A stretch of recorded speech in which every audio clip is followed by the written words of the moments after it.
On the 23rd of August 1942, near the marshy terrain of Leningrad, Soviet tank commander Lieutenant Dmitry Lavrinenko heard a sound that would haunt the nightmares of Allied soldiers for the next 3 years.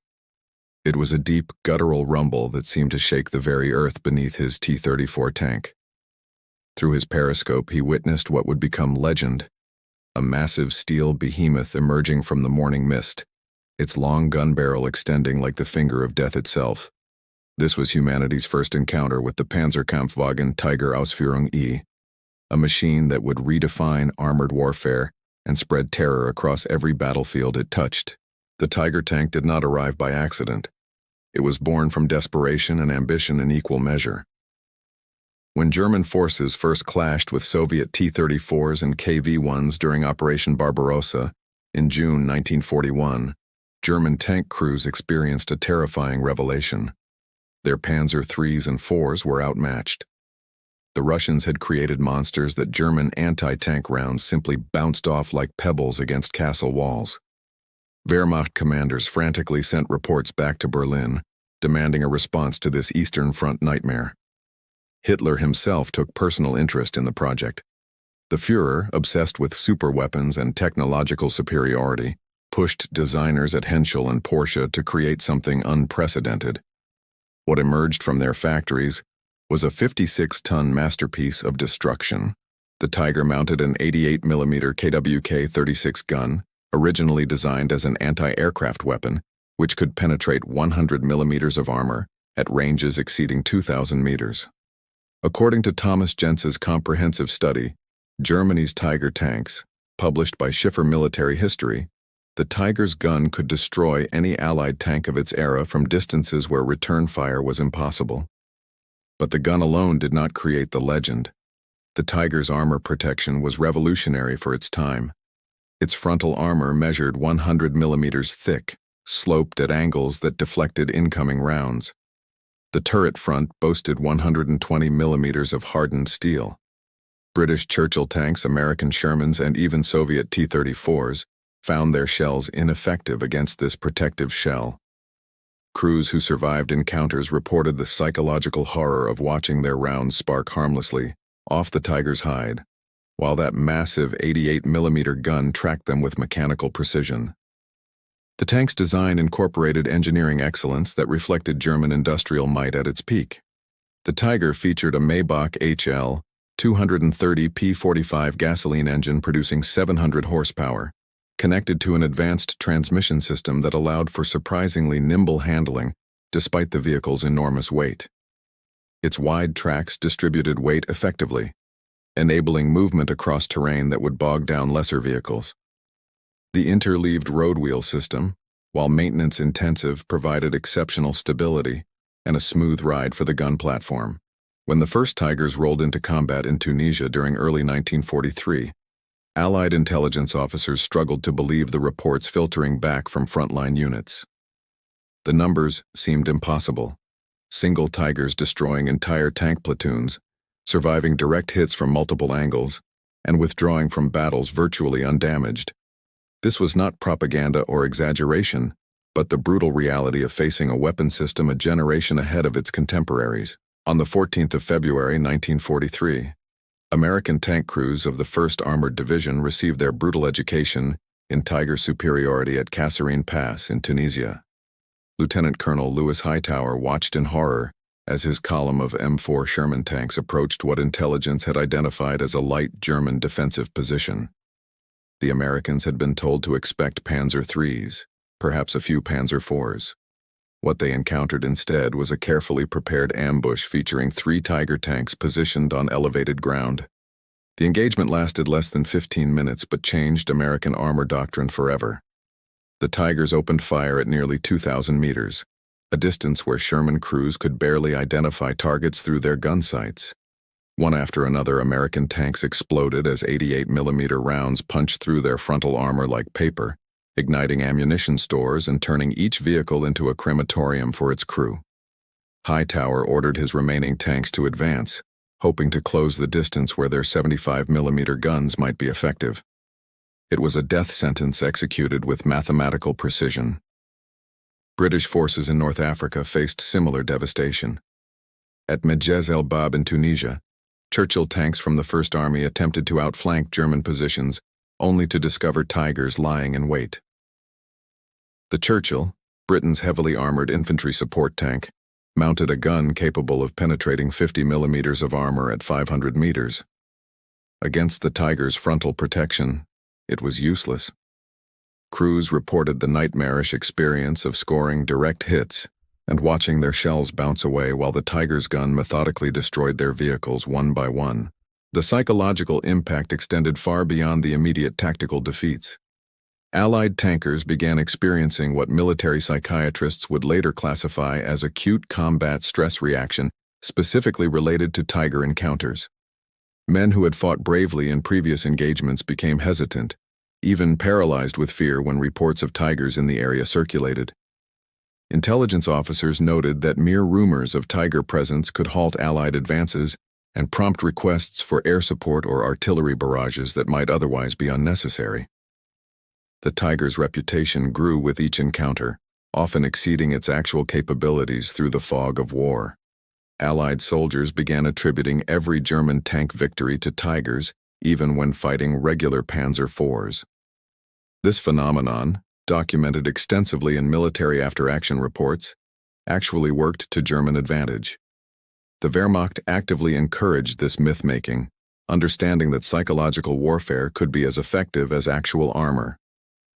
If Allied forces expected Tigers around every corner, they would advance cautiously, call for excessive support, and waste resources preparing for threats that did not exist.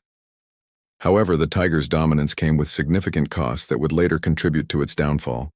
Each tank required immense resources to produce. According to Adam Tooze's Economic History, The Wages of Destruction, published by Penguin Books, a single Tiger consumed materials and labor equivalent to 8 Panzer IV tanks. Production numbers reflected this bottleneck. Germany produced only 1,347 Tigers total between August 1942 and August 1944. Compared to over 8,000 Panzer IVs and 50,000 American Shermans, maintenance proved equally problematic. The Tiger's sophisticated engineering required specialized tools, trained mechanics, and constant attention. The interleaved road wheel system, while providing excellent ride quality, became a maintenance nightmare in muddy or frozen conditions. A single damaged road wheel often required removing up to 8 others to access and replace.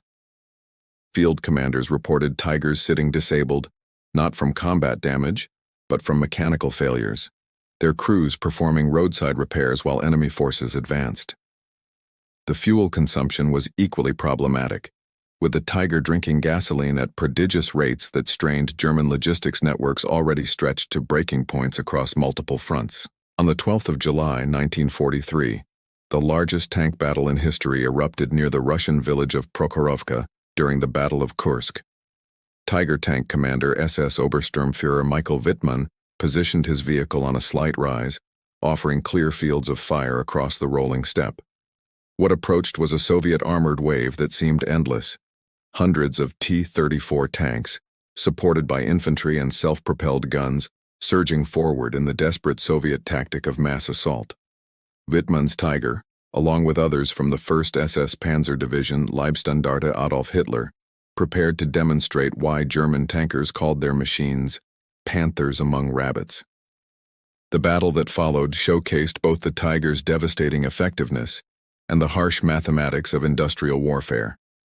Soviet commanders had learned bitter lessons from earlier encounters with German super-heavy tanks. Rather than engaging Tigers at range where their armor and gun advantages were insurmountable, Soviet doctrine now emphasized close-range assault.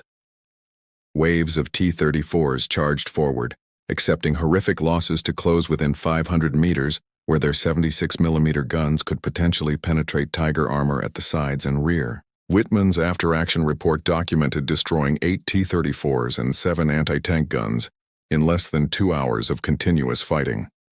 His Tiger absorbed multiple hits that would have destroyed lesser vehicles, with rounds bouncing off or leaving only superficial gouges in the thick armor plate.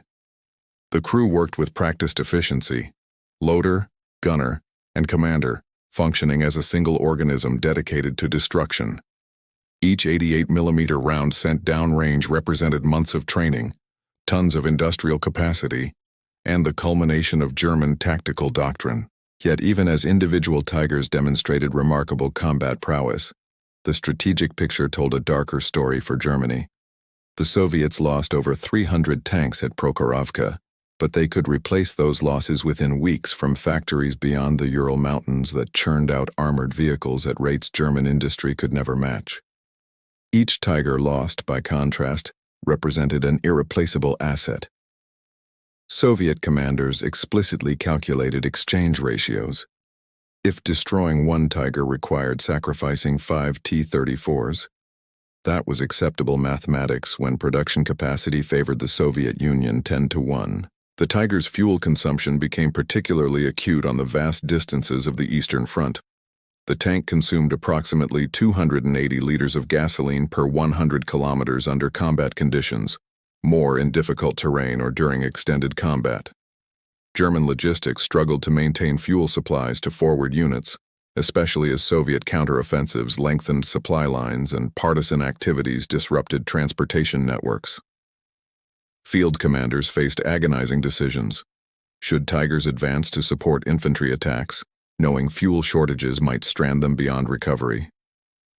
Many Tigers were eventually destroyed by their own crews when fuel ran out and Soviet forces approached, denying the enemy intact vehicles but wasting Germany's precious industrial investment.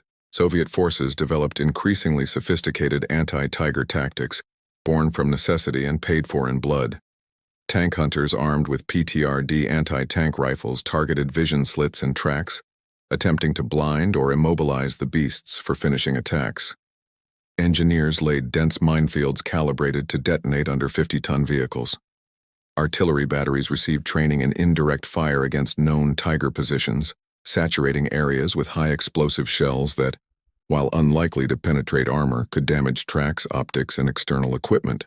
The Red Army also deployed the Su-152 self-propelled gun, mounting a massive 152mm howitzer on a tank chassis. While technically an assault gun rather than a tank destroyer, the Su-152's high explosive rounds could devastate Tigers through sheer concussive force. Even without penetrating the armor, a direct hit could break welds, jam turrets, or incapacitate crew members through brutal overpressure effects transmitted through the tank's interior. Soviet crews nicknamed it the Beast Killer, and German tankers learned to respect the weapon that could finally challenge their invincibility. On the 8th of June, 1944, British Lieutenant Gordon Anderson of the 7th Armored Division positioned his Firefly tank, a modified Sherman mounting a powerful 17-pounder gun, in the hedgerows of Normandy. Intelligence reports indicated Tigers were operating in the sector, and Anderson's crew had trained specifically for this encounter. Unlike earlier war years when Allied tankers faced Tigers with inadequate weapons and desperate tactics, the balance was shifting. New technologies, improved tactics, and overwhelming numerical superiority were finally providing answers to the Tiger problem. The Firefly represented British engineering pragmatism at its finest. Unable to produce heavy tanks quickly enough to counter German armor, British designers instead took the readily available Sherman chassis and squeezed in their excellent 17-pounder anti-tank gun. The result was a tank destroyer, capable of penetrating Tiger armor at combat ranges. When Anderson's crew spotted a Tiger moving through a village street, they had what earlier Allied tankers lacked: a fighting chance. His gunner carefully aimed at the Tiger's side armor where protection was thinner and fired. The 17-pounder round penetrated, and the Tiger ground to a halt, smoke pouring from its engine deck. American forces developed their own solutions through doctrine rather than immediate technical innovation. Tank destroyer battalions equipped with M10 or M36 vehicles received training in ambush tactics specifically designed for Tigers. Rather than engaging in direct combat, American tank destroyers would establish positions covering likely Tiger approaches, often in prepared defensive positions that maximize their guns' penetration capabilities while minimizing exposure. Infantry would identify Tigers and direct artillery fire, immobilizing the beasts for tank destroyer finishing shots. Allied air superiority became perhaps the most decisive factor in neutralizing Tiger advantages. By summer 1944, Allied fighter bombers ruled the skies over France and increasingly over Germany itself. Rocket-armed Typhoons, Thunderbolts, and Sturmovix hunted German armor with devastating effectiveness. Tigers, so nearly invulnerable to ground fire, proved vulnerable to aerial attack. Rockets and bombs could penetrate even the thickest armor when striking from above, and the psychological effect on German crews was profound. Tankers who had felt invincible inside their steel fortresses now scrambled for tree cover and camouflage, knowing death could rain from the sky at any moment. The Tiger's mechanical complexity, once a source of pride for German engineers, became an increasing liability as the war situation deteriorated. Spare parts grew scarce as Allied bombing devastated German industrial centers and transportation networks. Mechanics found themselves cannibalizing disabled Tigers to keep others operational, creating a downward spiral where the total number of combat-ready vehicles declined even when new production continued. Field maintenance units reported that by late 1944, mechanical failures caused more Tiger losses than enemy action. The strategic situation had shifted decisively against Germany, and with it, the context in which Tigers operated. In 1942 and early 1943, German forces generally maintained initiative, allowing Tigers to operate in carefully prepared defensive positions or as spearheads of attacks on ground of German choosing. By mid-1944, Germany fought a defensive war on all fronts, with Tigers often committed piecemeal to plug gaps in crumbling lines rather than concentrated for maximum effect. The tactical genius that had made Tigers devastating, combined arms coordination and careful positioning, became impossible when entire army groups faced encirclement and annihilation. The final months of Tiger production reflected Germany's desperate strategic position. In 1944, Hitler ordered increased production of heavy tanks, including the Tiger II, an even larger and more powerful evolution of the original design. However, the Tiger II mounted a longer 88mm gun in a tank weighing nearly 70 tons, creating even worse mobility and reliability problems. Of the approximately 485 Tiger IIs produced, mechanical failures stranded more than enemy action destroyed. German tank crews, once proud of their superior machines, increasingly longed for simpler, more reliable vehicles that could actually reach the battlefield and remain operational. On the 13th of June, 1944, SS Hauptsturmführer Mikkel Wittmann led his Tiger company into the French town of Villers-Bocage, where British forces were advancing following the D-Day landings. What transpired over the next 15 minutes would become one of the most famous tank engagements of World War II and cement the Tiger's legendary status forever. Wittmann, spotting a British column halted on the town's main street, charged forward alone in his Tiger No. 207, catching the British completely by surprise. In rapid succession, his crew destroyed 4 M5 Stuart light tanks, 3 M4 Sherman tanks, and multiple half-tracks and trucks, throwing the entire British advance into chaos. The Villers-Bocage engagement demonstrated everything that made Tigers terrifying: surprise, superior firepower, heavy armor protection, and aggressive leadership. Wittmann's Tiger absorbed multiple hits from British tanks and anti-tank guns without serious damage, while his 88mm gun systematically eliminated targets with single shots. British forces withdrew from the town in disorder, abandoning vehicles and equipment in their haste to escape. German propaganda immediately seized upon the action, holding up Wittmann as a hero who single-handedly halted an entire British offensive. The truth was somewhat more complex, but the legend was born. Wittmann himself embodied the contradictions of the Tiger program. He was credited with destroying 138 tanks and 132 anti-tank guns during his career, making him Germany's most successful tank commander. His victories came in carefully chosen engagements where Tiger's advantages were maximized: ambushes, defensive positions, and situations where German forces maintained tactical surprise. Yet Wittmann's death 2 months later at Gaumesnil illustrated the Tiger's ultimate vulnerability. British Sherman Fireflies, the 17-pounder armed variants developed specifically to counter Tigers, caught Wittmann's tank in a crossfire. His Tiger exploded catastrophically, likely from an ammunition cook-off after a penetrating hit. The predator had become prey. Allied soldiers developed a complex relationship with the tiger throughout the war. Fear certainly dominated initial reactions, especially among crews whose tanks could not effectively engage tigers at safe ranges.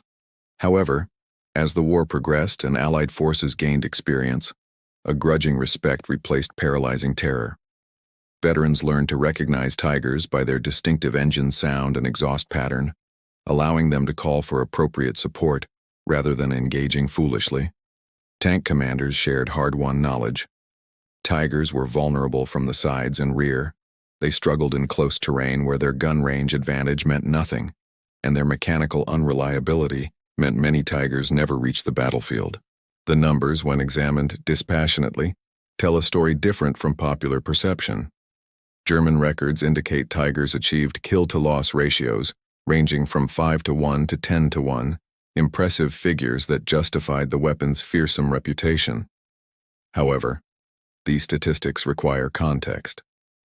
Many tigers were lost to mechanical failure, abandonment due to fuel shortages, or destruction by their own crews to prevent capture. Actual combat losses often occurred when tigers were caught in vulnerable positions, ambushed or overwhelmed by sheer numbers. The myth of tiger invincibility, while rooted in genuine combat effectiveness, exceeded the reality of a sophisticated but flawed weapon system.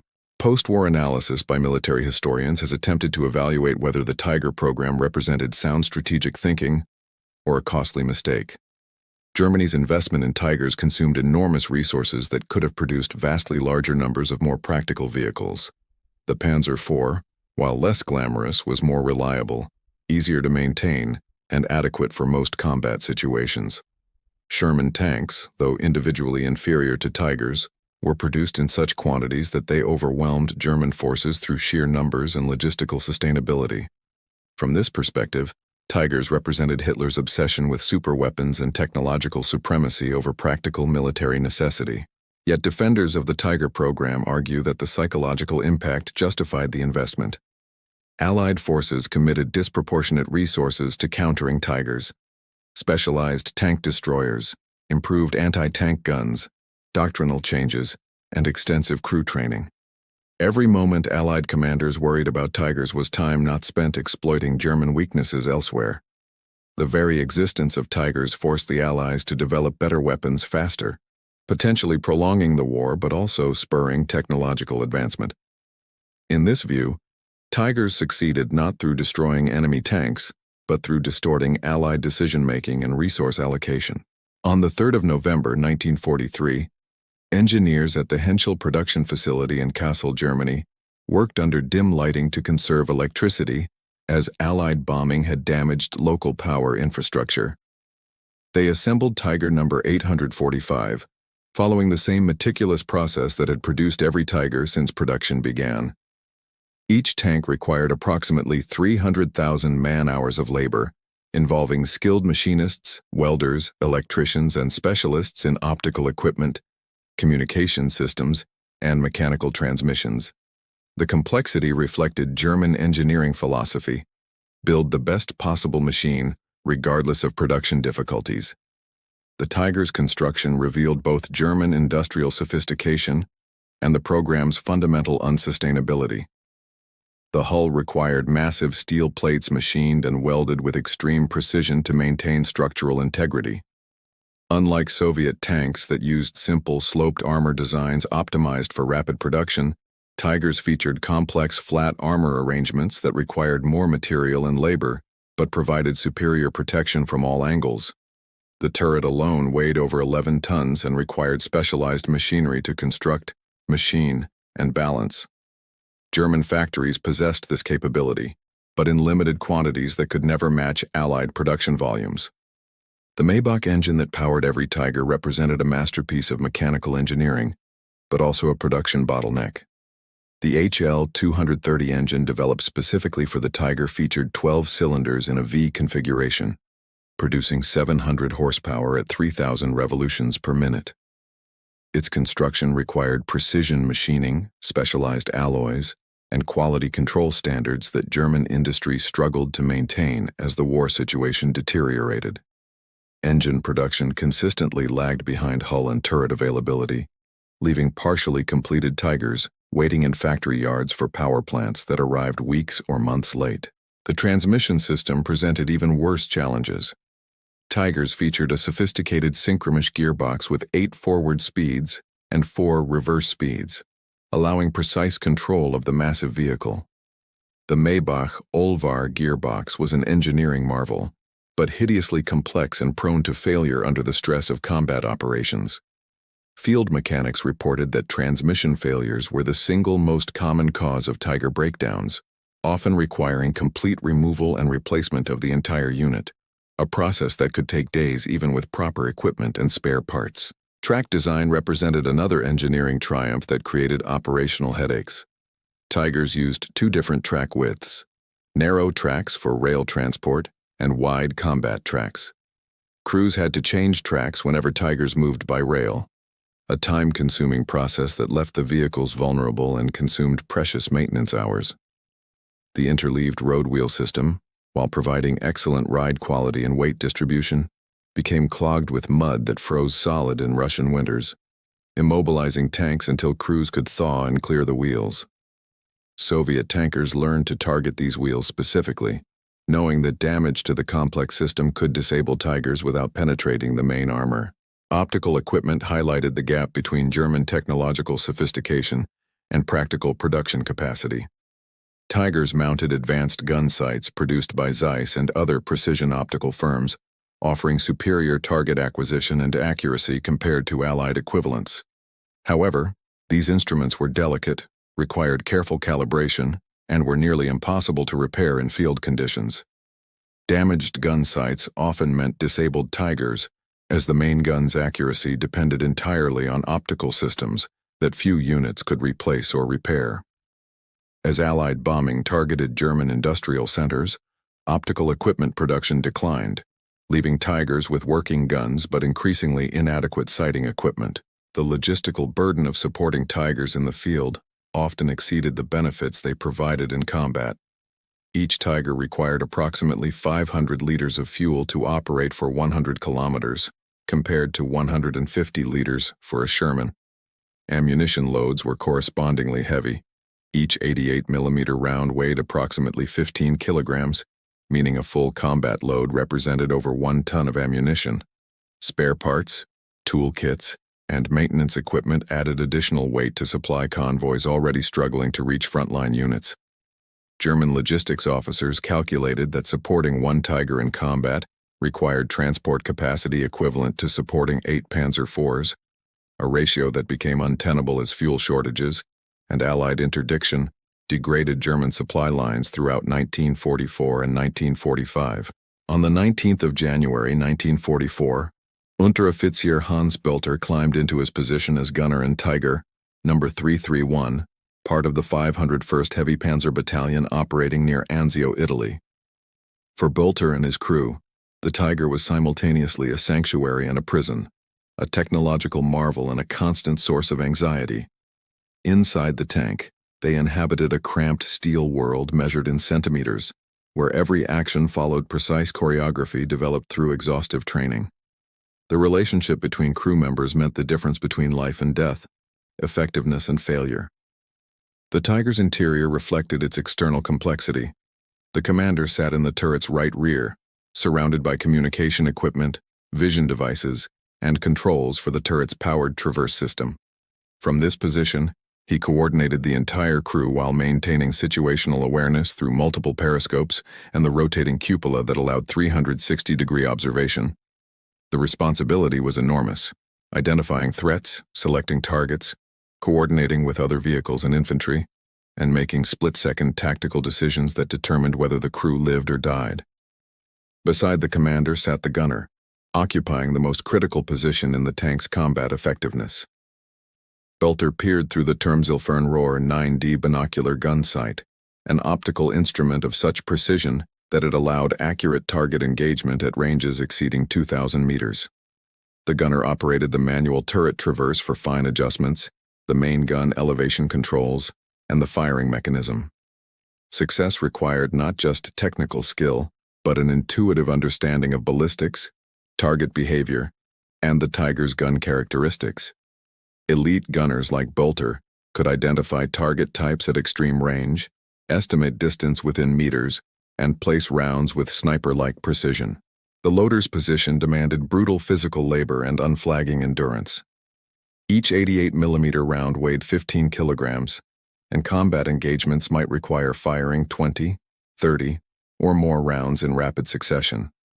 The loader had to select appropriate ammunition types, armor-piercing for tanks and high-explosive for soft targets, extract rounds from storage racks, load them into the breech, and clear the recoil path, all while the tank maneuvered and enemy fire hammered the hull.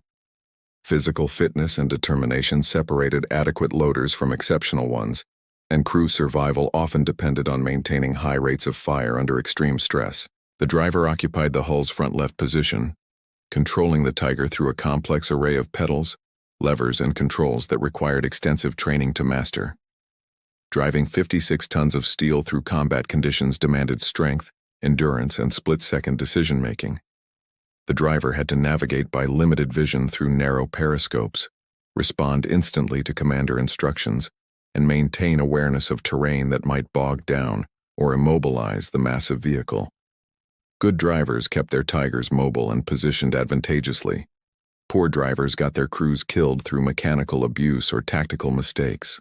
The radio operator filled the hull's front right position, managing communication equipment while also operating the hull-mounted machine gun. This secondary role became increasingly important as Tigers operated in combined arms formations requiring constant coordination with infantry, artillery, and air support.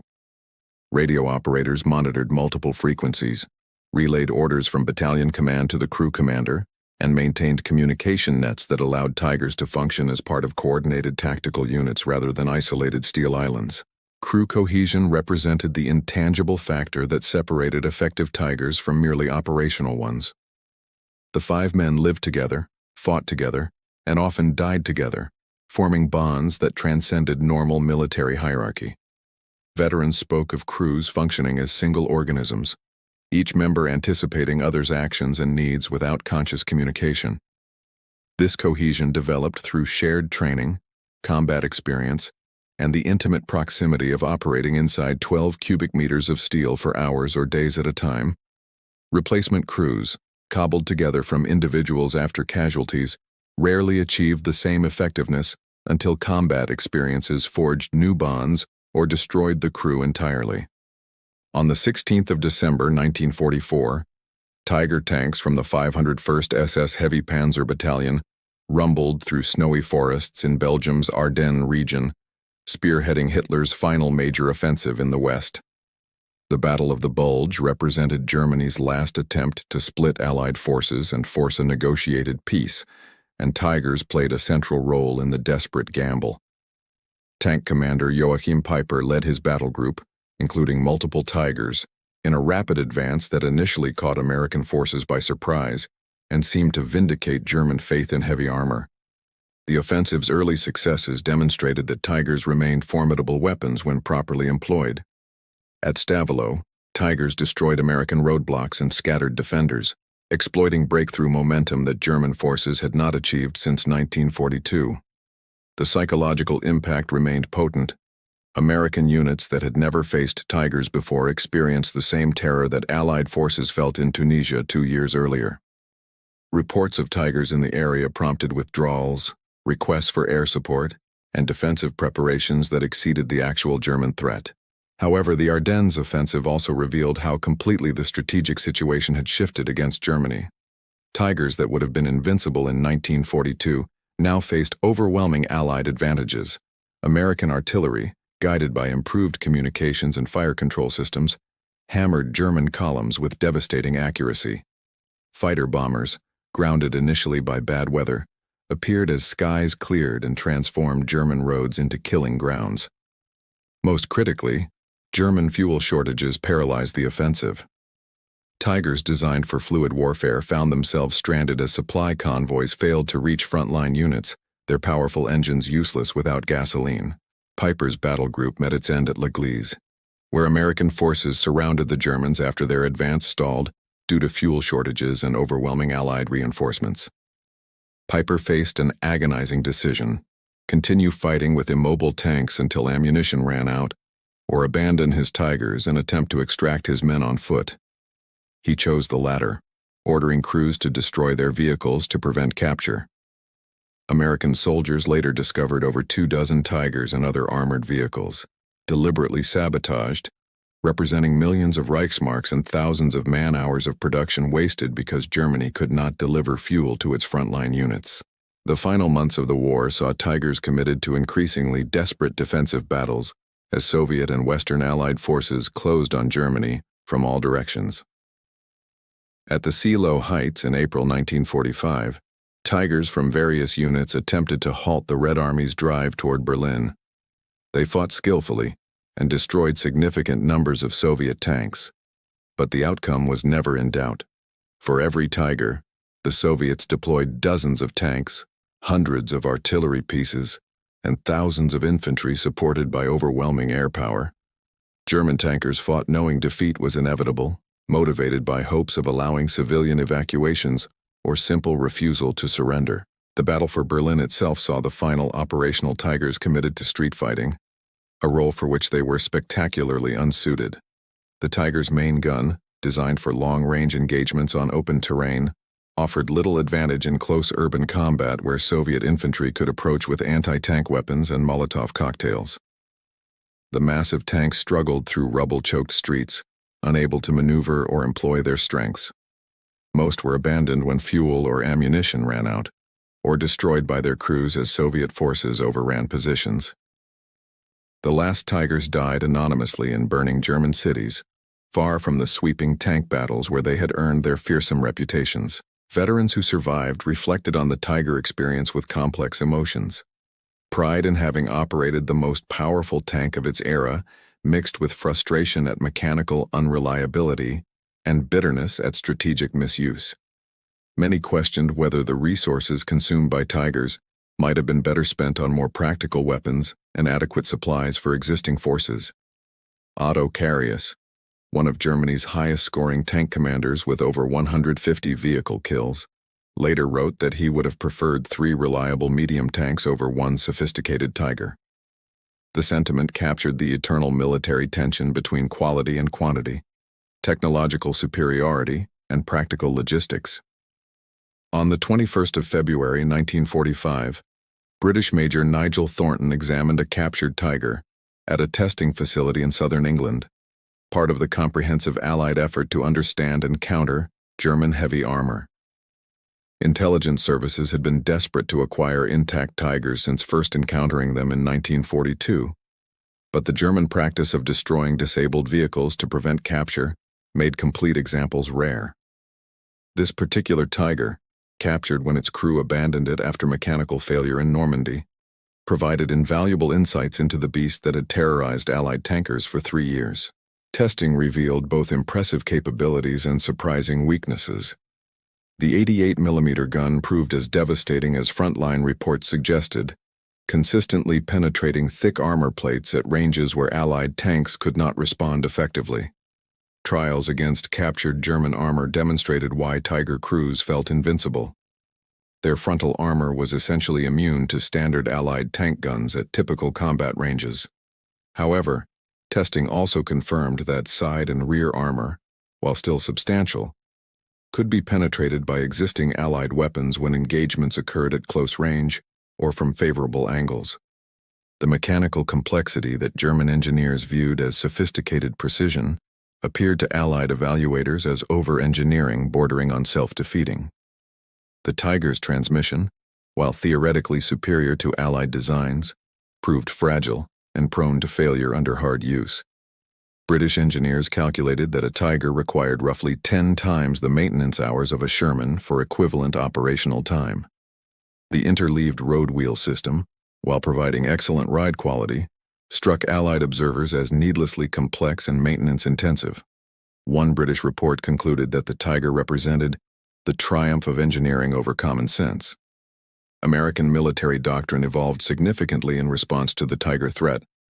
Tank destroyer doctrine, initially designed around light, mobile vehicles that would hunt enemy armor aggressively, shifted toward heavier vehicles capable of surviving encounters with Tigers. The M36 tank destroyer, mounting a 90mm gun, represented this evolution. A vehicle capable of penetrating Tiger armor at reasonable ranges while maintaining adequate mobility. However, American doctrine never abandoned its fundamental principle that tanks should exploit breakthroughs rather than fight other tanks, a philosophy that reflected industrial realities and strategic thinking fundamentally different from German approaches. Soviet responses to Tigers reflected their military culture of brutal pragmatism. Rather than developing sophisticated counters or matching German technological sophistication, Soviet doctrine emphasized mass production, combined arms coordination, and acceptance of high casualties in exchange for strategic objectives. The appearance of the IS-2 heavy tank in 1944 provided Soviet forces with a vehicle roughly equivalent to German heavy tanks, but the Red Army never abandoned its reliance on vast numbers of T-34s and combined arms tactics. Soviet commanders calculated that if every Tiger destroyed 10 Soviet tanks before being knocked out, the Soviet Union would still win through numerical superiority. The development of the Sherman Firefly illustrated British ingenuity in maximizing existing resources. Unable to produce heavy tanks quickly enough and unwilling to wait for entirely new designs, British engineers retrofitted Shermans with 17-pounder guns, creating a hybrid vehicle that could engage Tigers on more equal terms. The Firefly program demonstrated how practical engineering and tactical innovation could counter technological superiority. By war's end, Firefly-equipped tank troops had destroyed numerous Tigers, proving that the combination of adequate weapons, proper tactics, and crew training could overcome even significant technical disadvantages. Allied air forces provided perhaps the most effective counter to Tigers, despite the tanks being designed primarily for ground combat. The vulnerability of all armored vehicles to aerial attack, particularly by rockets and bombs striking thin top armor, meant that Allied air superiority increasingly neutralized German armor advantages. Tigers that dominated ground engagements found themselves vulnerable to attack from above, fundamentally changing the tactical calculus of armored warfare. German tankers increasingly operated at night or in bad weather when Allied aircraft were grounded, severely limiting Tigers' effectiveness and operational flexibility. The lesson was clear. Technological superiority in one domain meant little when enemies achieved dominance in others. On the 8th of May 1945, when Germany surrendered unconditionally, approximately 150 Tigers remained operational from the original production of 1,347 vehicles. The rest had been destroyed in combat, abandoned due to mechanical failure or fuel shortages, or deliberately sabotaged by their own crews. The Tiger program, which had consumed enormous resources and engineering talent, had ultimately failed to achieve its strategic objectives. Germany lost the war despite fielding the most feared tank of the conflict, raising profound questions about military strategy, industrial policy, and the relationship between tactical excellence and strategic success. Post-war analysis by military historians and strategists generated vigorous debates about the Tiger's true significance. Advocates argued that Tigers achieved remarkable tactical successes, maintaining favorable kill ratios throughout the war, and forcing Allied forces to divert significant resources toward countering them. They pointed to engagements like Wieler's Bocage and countless defensive battles where small numbers of Tigers held up much larger Allied forces, potentially delaying the war's conclusion by months.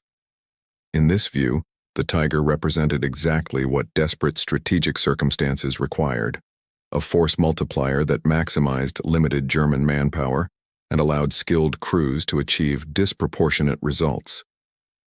Critics countered that the Tiger program embodied everything wrong with German strategic thinking during the Second World War.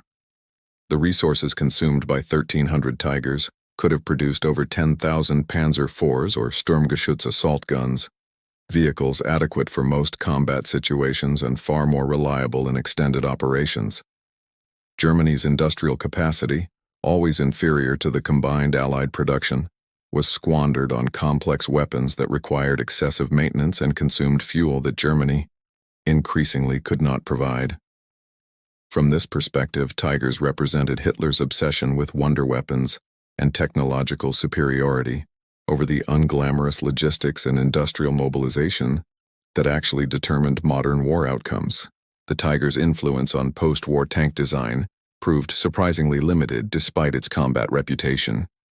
American and British designers generally rejected the German philosophy of heavy, powerfully armed but complex tanks in favor of more balanced designs emphasizing reliability, maintainability, and production efficiency. The American M48 and British Centurion, main battle tanks of the early Cold War period, incorporated lessons from Tiger encounters but avoided German over-engineering. Soviet designers, always pragmatic, developed the T-54 with medium armor, adequate firepower, and supreme mechanical simplicity, a philosophy directly opposed to Tiger principles. However, the psychological legacy endured far beyond the Tiger's physical presence on battlefields. Veterans from all nations who encountered Tigers remembered them as uniquely terrifying opponents, machines that seemed almost supernatural in their power and invulnerability. Post-war memoirs and histories reinforced these impressions, often exaggerating Tiger capabilities and numbers. Popular culture embraced the Tiger as the ultimate symbol of German military prowess, appearing in countless films, books, and documentaries as the archetypal superweapon that nearly changed history. Modern historians with access to comprehensive records from all combatants have worked to separate Tiger mythology from reality. Detailed analysis of engagement reports, loss statistics, and production records reveals a more nuanced picture than either propaganda or legend suggested. Tigers were indeed formidable weapons when properly employed by skilled crews with adequate support, but they were neither invincible nor war-winning.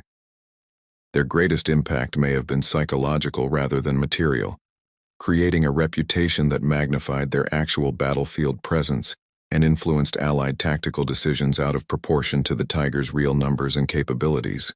The German archives, examined thoroughly after the war, revealed internal controversies about the Tiger program that propaganda had concealed. Many Wehrmacht generals, including Heinz Guderian, the father of German armored doctrine, had argued against heavy tank production in favor of larger numbers of medium tanks and adequate supplies for existing forces.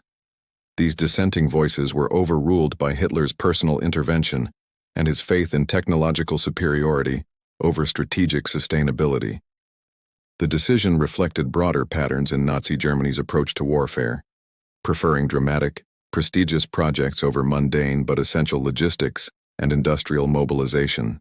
Technical analysis of captured Tigers provided Allied designers with valuable lessons about armor metallurgy, gun design, and automotive engineering. German innovations in various systems, from optical gun sights to transmission designs, influenced post-war development even when the overall Tiger philosophy was rejected. The 88mm gun's effectiveness prompted research into high-velocity anti-tank weapons that shaped Cold War armament development. Paradoxically, Tigers contributed more to Allied technological advancement through captured examples than they achieved through combat destruction of enemy forces. The human cost of the Tiger program extended beyond the crews who operated these machines.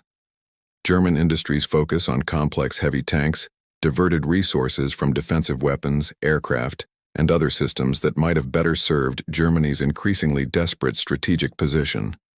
Workers in German factories, including forced laborers and concentration camp prisoners, suffered brutal conditions producing vehicles that consumed resources without altering the war's trajectory. The Tiger's production represented not just military hardware, but a moral dimension that post-war analysis could not ignore. Sophisticated engineering in service of an evil regime's doomed war. The final assessment of why Tigers were so feared requires acknowledging multiple truths simultaneously. They were genuinely superior combat vehicles in many respects, capable of destroying enemy tanks with impunity in favorable circumstances and absorbing punishment that would obliterate lesser vehicles. They represented the pinnacle of German engineering sophistication and manufacturing capability. Their crews often displayed remarkable skill and courage, achieving combat successes that justified the fearsome reputation. Yet Tigers also embodied the fundamental flaws in German strategic thinking that ensured defeat regardless of tactical excellence. No amount of sophisticated engineering could overcome the mathematics of industrial warfare when Germany faced enemies with vastly superior production capacity, resources, and manpower. The Tiger program consumed resources Germany could not afford to waste, produced vehicles that German logistics could not adequately support, and required maintenance infrastructure that German strategic position made impossible to sustain. Tigers were feared because they were dangerous, but they could not and did not change the war's outcome. The last operational Tigers used in the final defense of Germany fought knowing the cause was hopeless. Crews who had once spearheaded victorious advances now delayed inevitable defeat, buying time measured in days or hours rather than weeks or months. When the guns finally fell silent on the 8th of May 1945, the Tigers that survived were curiosities, museum pieces representing a particular moment in military technology and a particular philosophy of warfare that the war itself had proven inadequate. Their legacy lived on not in subsequent tank designs or vindicated strategic principles, but in the memories of those who faced them and the enduring fascination with machines that combined technological excellence with ultimate strategic failure. The Tiger's story, from its fearsome debut near Leningrad in August 1942 to its inglorious end in burning German cities in May 1945, captured in microcosm the trajectory of Nazi Germany itself. Early victories built on tactical superiority and technological advantage, followed by inevitable decline as resource limitations, strategic overreach, and overwhelming enemy advantages rendered individual excellence meaningless. The Tigers were feared because they were deadly, respected because they represented engineering achievement, and ultimately defeated because no weapon system, however sophisticated, could overcome the fundamental strategic realities that doomed Germany from the moment it chose to wage total war against industrial superpowers. In that sense, the Tiger's legacy is not a lesson about tank design, but about the limits of technology and tactical skill when divorced from sustainable strategy and industrial capacity.